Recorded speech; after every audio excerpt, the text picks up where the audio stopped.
كان بيقعد معاها في الكنيسة لوحدهم وبيكون عفريت ومجهز معاه كل حاجة وخد منها عينة ومنه عينة عشان يعرف هو أبوها ولا لأ، وعرفها لو النتيجة إيجابية هيحصل لها مشاكل كتير، لو سلبية هيسيبها تمشي.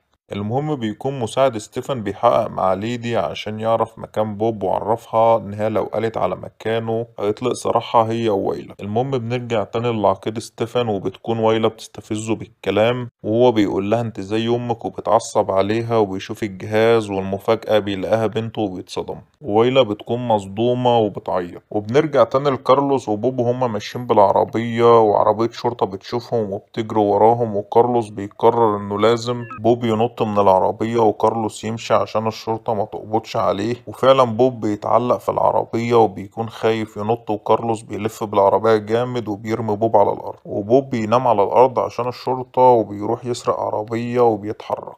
وبنروح للعقيد ستيفن بيروح ياخد وايلا وهي بتكون مش عاوزة تروح معاه، وبياخدها بالعافية، وبيكون بوب واقف في مكان عالي بالقناصة ومستني ستيفن يطلع عشان يضربه، وفعلا بيظهر قدامه لكن الطلقة ما بتجيش فيه. وستيفن بيركب العربية ومعاه وايلا وبيمشي، والجيش بيشتبك مع بوب وبيضرب نار عليه، وبوب بيقرر يركب العربية ويحاول يوصل لسيارة ستيفن. وبوب بيروح لواحد اسمه أفانتي